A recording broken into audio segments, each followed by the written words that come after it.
Hello and welcome to another episode of No Brains Just Ball. I'm your host, Jake Barker.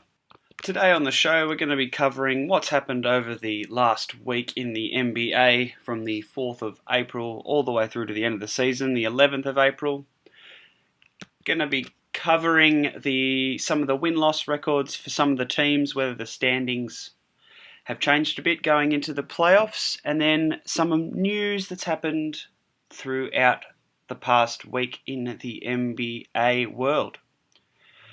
So, first of all, we'll kick things off with the Eastern Conference.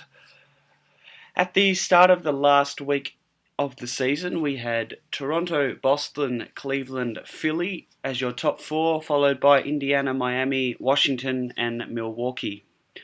At this point, Detroit needed an absolute miracle to make the playoffs.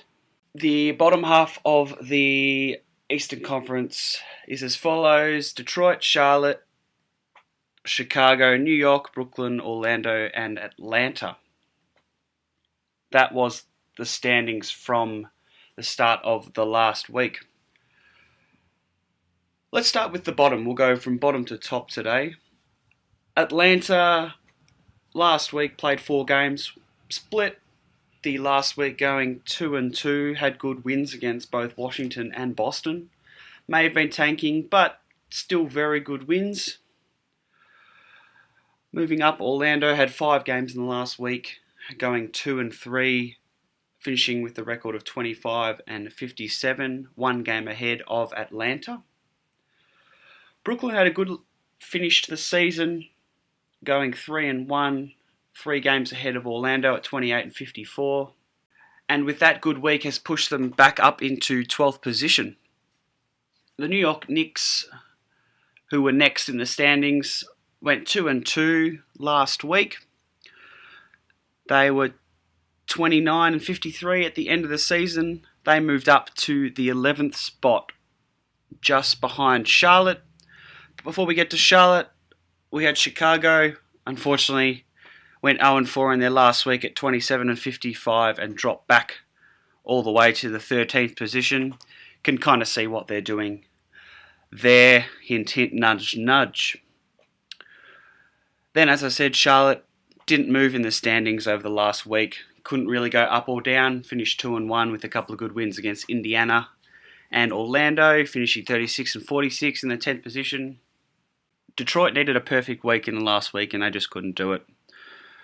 They played some tough teams in Philly and Toronto and had a poor loss against Memphis and went 2-3 in the last week, finishing 39-43.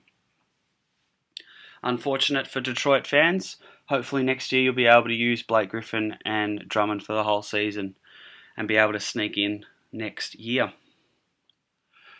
Moving in to the top, we'll go straight to the top of the standings. We had Toronto, who finished in top spot, having a good win at the start of the week to put Boston out of the running for that number 1 position. Toronto went 4-1, finishing the season at 59-23 in the number 1 spot and the number 1 seed in the playoffs. Boston, as I said, unfortunate loss to Toronto, so they were pretty much stuck in that second spot after losing that first game of the week. They went 2-3, obviously resting some players towards the end of the season. And they've consolidated that second spot. Moving on into the third position, we've had a change in the standings going into the playoffs. Philadelphia have leapfrogged Cleveland into third spot. They went 5-0 in the last week of the NBA season, extending their win streak to 16 games and finishing the season on a massive 52-30 season. Absolute fantastic from a team that won 28 games last year. Absolutely phenomenal. Which then leaves me with Cleveland finishing 50-32. They went 2-2 in the last week of the season, giving up the last game because they knew they couldn't get to that third position. In fifth, Indiana stayed the same, pretty much couldn't move unless they had a flawless week. They went 2-2, so they stayed in the 5th seed, finishing 48 and 34. But in that, having a good win against the Golden State Warriors at the start of the week. In 5th position stayed the Miami Heat. Split the week 2-2, finished 44 and 38 as well.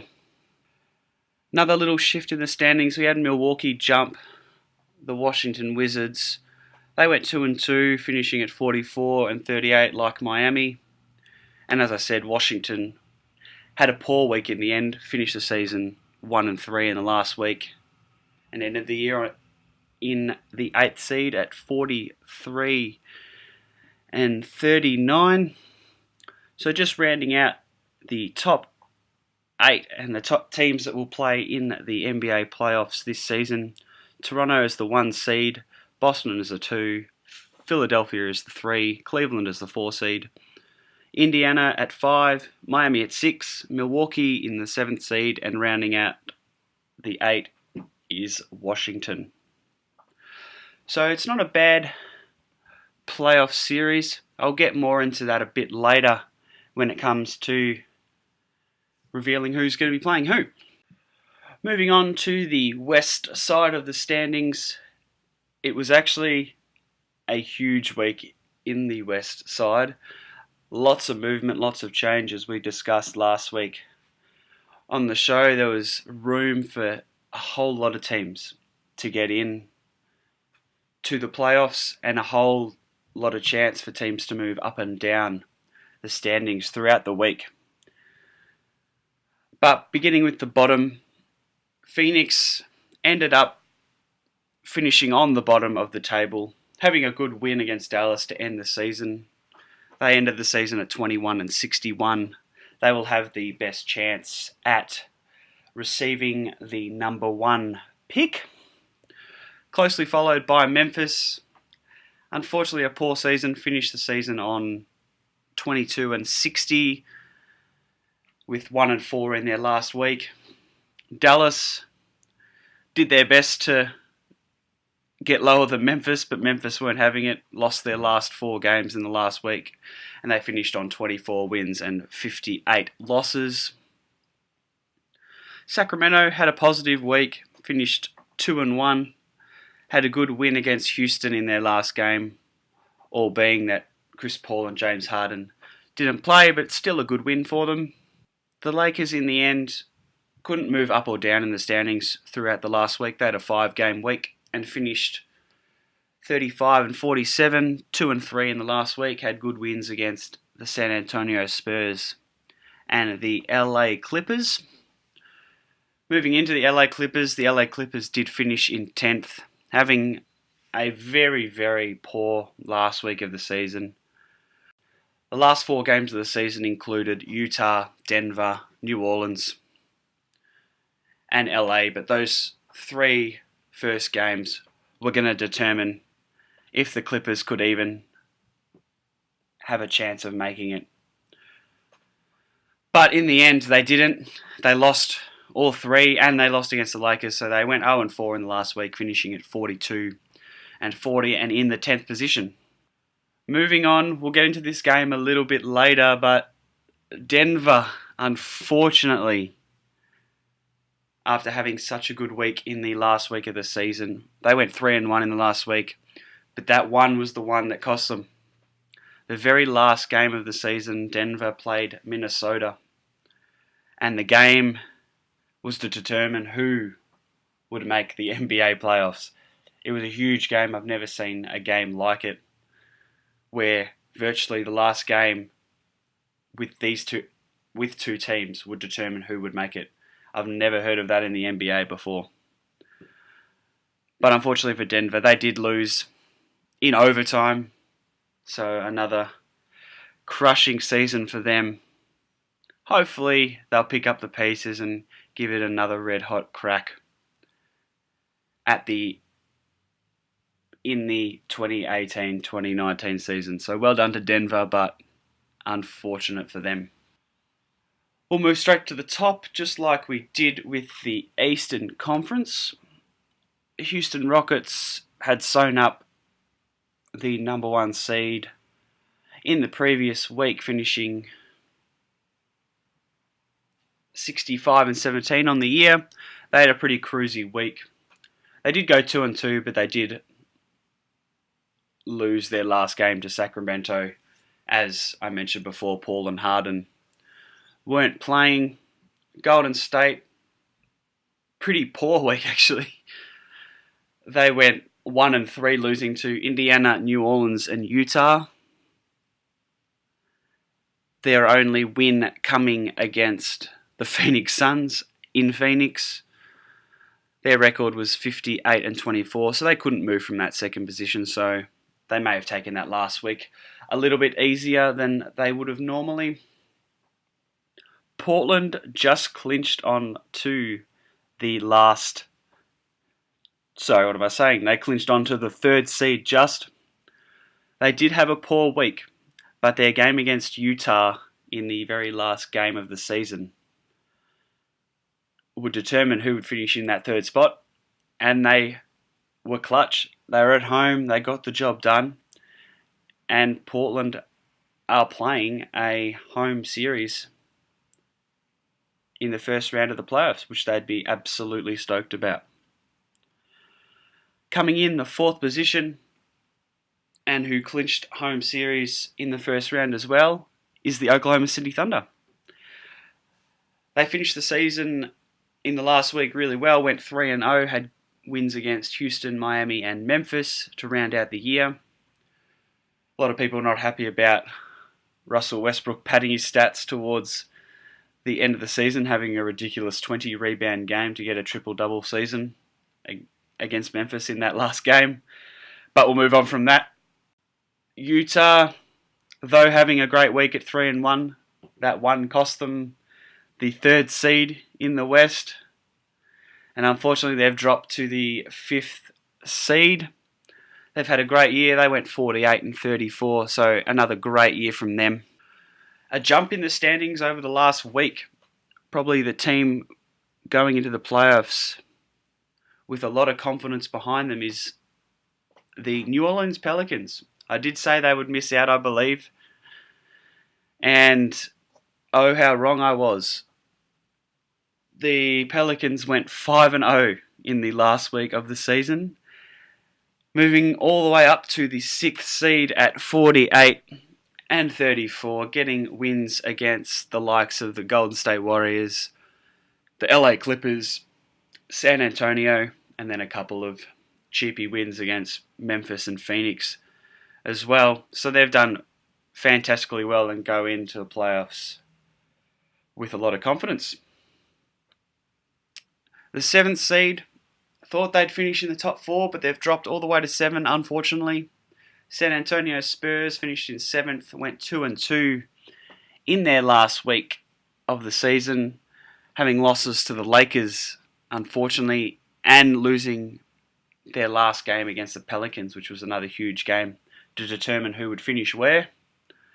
So they finished in the 7th seed at 47-35, and rounding out the top 8, as I mentioned earlier, Minnesota. They went 3-1 on the last week, finished at 47-35, but all they'll be caring about is that last win against the Denver Nuggets. It was a game for the ages. It was so good for their franchise to finally make the NBA playoffs after 14 long years. It's very good for the town. Can't wait to see what they can produce in the playoffs, and hopefully they can maybe steal a few games in the first round and give the likes of Houston a bit of a scare in that first round. Moving on, the 76ers have finally reached a 50-game win season, the first time they have done this since the early 2000s. They have clinched the 3rd seed. Ben Simmons said it's huge for them to be able to make 50 wins. It shows how far the team's come. everyone had put them lower and lower and lower, and they pushed through all the tough times. They had a tough start at the start of the year, but in the end, they've come through and they've had a 52-win season, and he's just very proud of the boys getting through there. The Sixers have a very impressive record at home at 29-11, the fifth best mark at home in the league. Simmons was heard saying that it'll be huge, it'll be a great opportunity to play in front of the fans. They give the players a lot of energy every time they step into the building, so he thinks that'll be really huge for the team and give them a lot of confidence in going a long way into the playoffs. Moving on, some unfortunate news coming out of the NBA this week. Star Kyrie Irving has been ruled out for the rest of the season. He will not play another game. This includes playoffs. He is gone. He has had surgery on his knee and will be recovering over the playoff series, unfortunately, for the Celtics. This puts a huge dent in the Celtics' chances to win the coveted championship. Unfortunately, them being my tip, I don't believe that they will win the finals anymore. I'll have to change my tip. I'll give you a new tip at a later stage. With Boston locked into the number 2 spot in the East, the number 3 and 7 seed looks very promising to get through to the NBA Finals. A good chunk of the fan bases of teams are in contention for those spots and are feeling good about their chances about being able to get through Boston because of the loss of Irving and also not having Gordon Hayward. Next, moving on to a bit of free agency news. Paul George, he's been heard saying that the finish that OKC has to this season won't determine what he does in free agency next year. As you know, he signed a 1-year deal with the Thunder, and hopefully hopefully the Thunder will be hoping that they can sign him again next year. Paul's come out and said that it won't be how far they go. He's been noted saying, "I'm not going to let the playoffs or how we finish this season persuade or indicate where I'm going to go this off-season.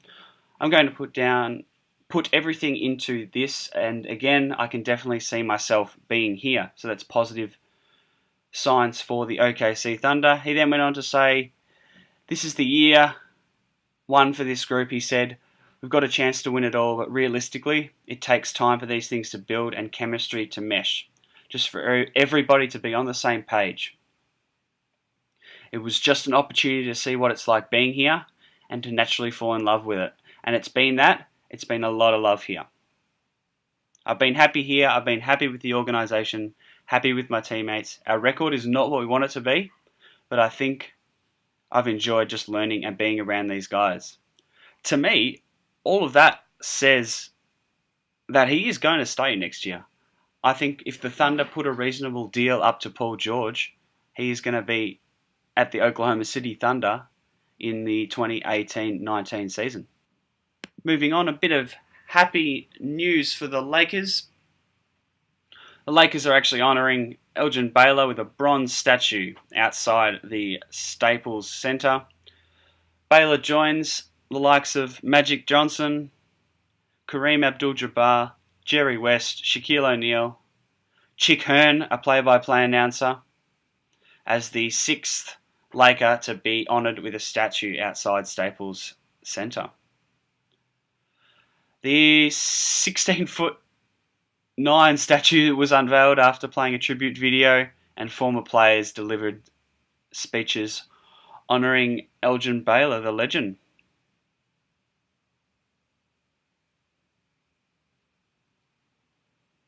Baylor joined the Lakers as the NBA's first overall pick in 1958. In 14 seasons, 2 in Minneapolis, and 12 in Los Angeles. He averaged 27.4 points, 13.5 rebounds, and 4.3 assists in 846 games of NBA basketball. He earned a place in the Basketball Hall of Fame in 1997, and his number 22 jersey was retired by the Lakers in 1983. So good on you, Elgin. Congratulations with the new statue.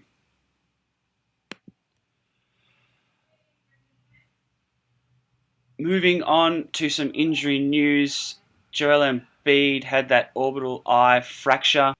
A medical certificate from the 76ers stated that Embiid underwent a post-operative examination following successful surgery last Saturday to address the fractural orbital bone in his left eye. The surgeons were pleased with how the affected area was presenting to date and will determine when it's safe and medically advisable for Embiid to return to the court. Following on from that, some late news that Embiid will not take part in the first game of the NBA playoffs. He has been ruled out. His decision is yet to be made for Game 2, but will almost certainly be available for Game 3. So Game 2 is a maybe, but he will be back for Game 3. Moving on to our last bit of news. Kawhi Leonard, a guy who hasn't played most of the year and seems to be not on good terms with the San Antonio Spurs. He has a lot of teams, I believe, that are looking into him, one of them being the LA Clippers. A lot of tensions growing between Leonard, his party, and the Spurs. It doesn't look like Kawhi Leonard will play in the playoffs. That's still yet to be determined. Hopefully he can finish off the season with the Spurs and then maybe move on after that and not go out on such a sour note. He's been a great player for the San Antonio Spurs and would be disappointing to see him go out of that franchise like that. Moving on to our last bit of the podcast.